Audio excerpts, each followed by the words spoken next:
Bismillahirrahmanirrahim. Assalamualaikum warahmatullahi wabarakatuh.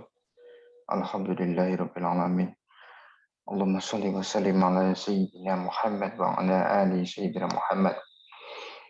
Mahasiswa semua yang dirahmati oleh Allah Subhanahu wa taala, alhamdulillah mata kuliah algoritma dan pemrograman sudah memasuki pertemuan yang ke-11. Pada pertemuan ini kita akan mempelajari mengenai fungsi.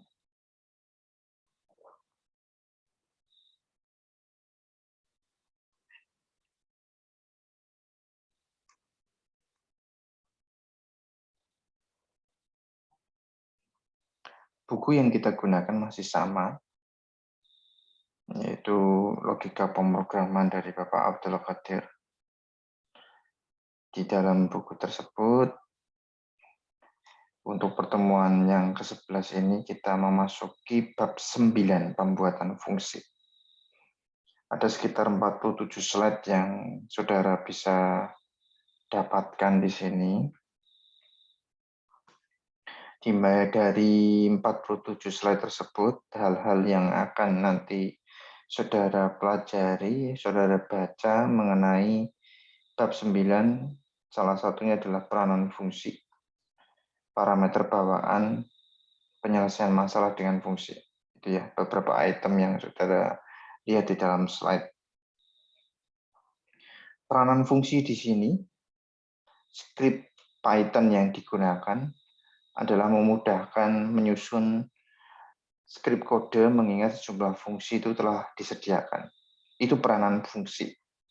Sebagai contoh, menghitung akar kuadrat cukup memanggil fungsi mat.sqrt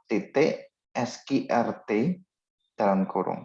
Pengambilan jumlah data pada senarai atau list ataupun tuple dapat dilakukan dengan cukup memanggil fungsi len. Len itu adalah banyaknya data.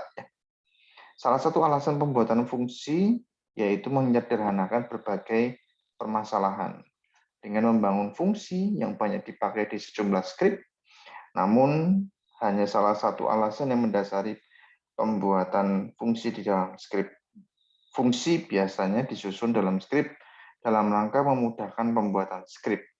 Skrip dapat dibagi menjadi sejumlah fungsi berdasarkan fungsionalnya. Contoh di sini, skrip melibatkan masukan, proses, dan keluaran. Oleh karena itu, skrip dapat dibagi menjadi 3 fungsi utama. Pada pengembangan awal skrip, kita bisa menuliskan secara kasar fungsi-fungsi. Gambarannya contoh di dalam skrip kerangka.py. Yang pertama bisa saudara lihat di situ, definisi fungsi masukan, definisi fungsi proses, definisi fungsi keluaran, lalu ada pemanggilan fungsi masukan, proses, dan keluaran. Semuanya fungsi pas ya. Tidak ada instruksi lain selain pas ya. Nah, masing-masing hanya berupa satu kerangka yang memenuhi persyaratan sebagai fungsi tanpa tidak ada perintah. Ya, itu tadi ya. Perintahnya hanya pas yang tidak berfungsi apa-apa, namun definisi fungsi tersebut sah secara sintak sehingga skrip bisa dieksekusi. Pemanggilan fungsinya ada masukan, proses, dan keluaran. Ketika skrip dijalankan, ketiga fungsi tersebut akan dieksekusi. Memang tidak ada hasil apa-apa, tetapi secara fungsional skrip yang melibatkan masukan, proses, keluaran sudah dibentuk. Selanjutnya, secara berangsur, saudara melengkapi fungsi masing-masing. Sebagai contoh, tahap pertama, fokus hanya ditujukan untuk menulis kode pada fungsi masukan dan mengabaikan 2 fungsi yang lain. Pemrogram bisa menguji skrip sampai fungsi masukan berisi kode seperti yang diharapkan. Jika masukan sudah beres, pemrogram bisa melanjutkan ke fungsi proses dan seterusnya. Nah, ini adalah konsep dari fungsi. Skrip yang disusun seperti tadi, kita bayangkan jika kodenya cukup panjang, tidak ada hasil apapun. Sekali lagi, pengembangan skrip menggunakan cara yang membagi-bagi kode menjadi sejumlah fungsi. Tujuannya untuk memudahkan dalam pengembangan skrip, terutama yang digunakan untuk menangani masalah yang kompleks, yang melibatkan ribuan baris kode. Selain itu, pencarian kesalahan juga lebih mudah dilakukan jika skrip dibagi menjadi sejumlah fungsi. Secara konsep, fungsi juga dapat disusun atas sejumlah fungsi yang lainnya. Fungsi bisa disusun atas sejumlah fungsi yang lainnya. Nah, ini ya, gambaran skrip dapat dibagi menjadi sejumlah fungsi untuk memudahkan pembuatan dan pemeliharaan skrip. Apabila sejumlah kode yang sama digunakan pada dua bagian atau lebih di skrip, akan lebih baik kalau kode tersebut ditulis dalam fungsi. Nah, saudara bisa melihat di situ, penggunaan memori dapat dihemat dengan penyederhanaan tersebut. Ilustrasi gambar 9.2, aliran eksekusi di skrip ketika suatu fungsi dipanggil dua kali.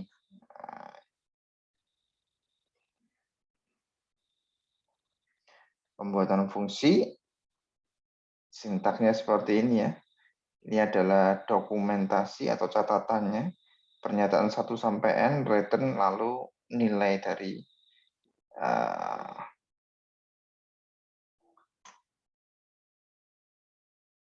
umpan balik ya. Kegunaan return di sini adalah untuk menyebutkan nilai balik fungsi tersebut. Nah,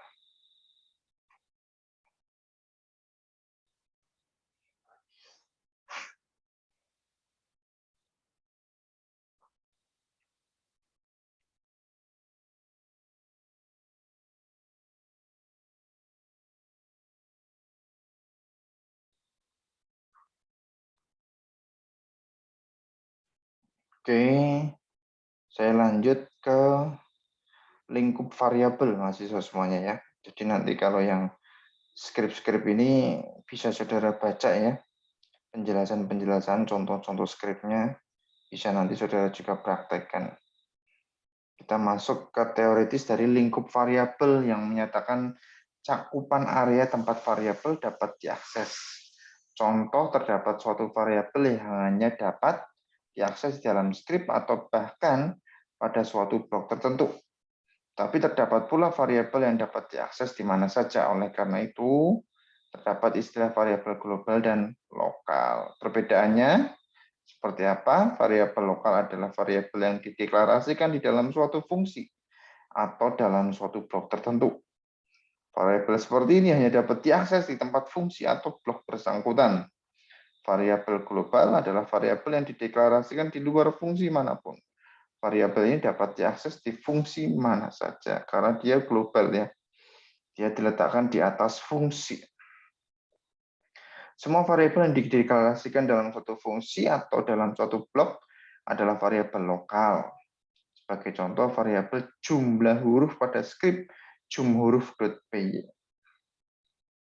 Nah, tidak ada di sini ya, karena di sini adalah lokal.py ya, yang contoh berkasnya itu ya. Variabel lokal di sini tidak mempengaruhi nilai variabel di luar fungsi walaupun bernama sama. Nah, ini bisa saudara lihat. Variabel lokalnya di sini adalah warna. Karena dia terletak di define fungsi ganti warna. Lalu di sini ada bagian utama nih, variabel warna yang namanya perak. Wah, ini. Kalau saudara memanggil ini, yang dipanggil yang mana? Yang warna merah atau perak? Nah, yang ini ya, instruksi print yang pertama. Jika instruksi print yang pertama ini akan memanggil variabel yang warnanya perak. Tapi kalau kita memanggil ganti warna, nah, warna ini menjadi merah karena dia memiliki variabel lokal di dalam fungsi ganti warna yaitu merah. Itu ya mahasiswa semuanya. Variabel global dan variabel lokal. Nah, pengubahan nilai argumen di dalam fungsi, nilai argumen fungsi itu bisa diubah atau tidak bergantung pada jenis objek yang dilewatkan. Jika objek yang dilewatkan bertipe integer, float, boolean, string, dan tuple, nilai argumen tidak bisa diubah dari dalam fungsi. Objek seperti itu dikenal sebagai objek yang tidak dapat diubah setelah diciptakan, yaitu immutable object. Akan tetapi, argumen berupa objek bertipe setlist dictionary yang tergolong sebagai mutable object, objek yang dapat diubah setelah diciptakan, dapat diubah di dalam fungsinya. Nah, saudara bisa melihat di situ, ubah str.py.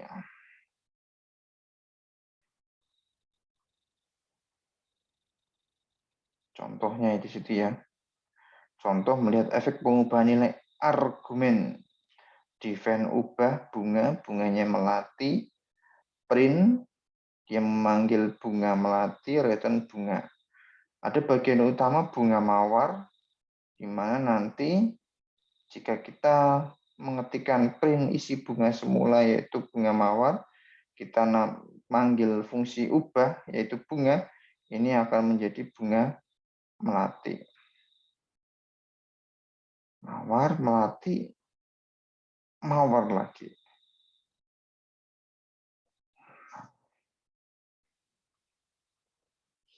Jadi yang pertama di sini apa ya?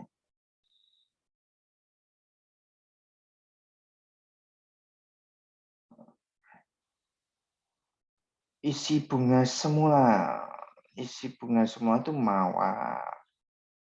Isi bunga diubah itu melati. Isi bunga sekarang yaitu mawar. Melihatnya yang di bagian ini. Nah, ini ya. Kata kunci parameter. Nah, kita masuk ke kata kunci atau parameter. Pada pemanggilan fungsi, nama parameter fungsi dapat disertakan dengan bentuk parameter sama dengan nilai.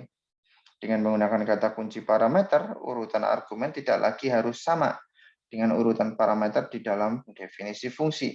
Hal ini ditunjukkan pada contoh parameter.py tersebut. Pada pemanggilan info mobil, yang pertama, argumen pertama berupa nomor plat dan argumen kedua menyatakan pemilik mobil. Namun pada pemanggilan yang kedua, urutan argumen tidak penting karena nama parameter disebutkan, itulah sebabnya. Argumen pertama bisa berupa data pemilik mobil sepanjang disebutkan nama parameternya yaitu pemilik.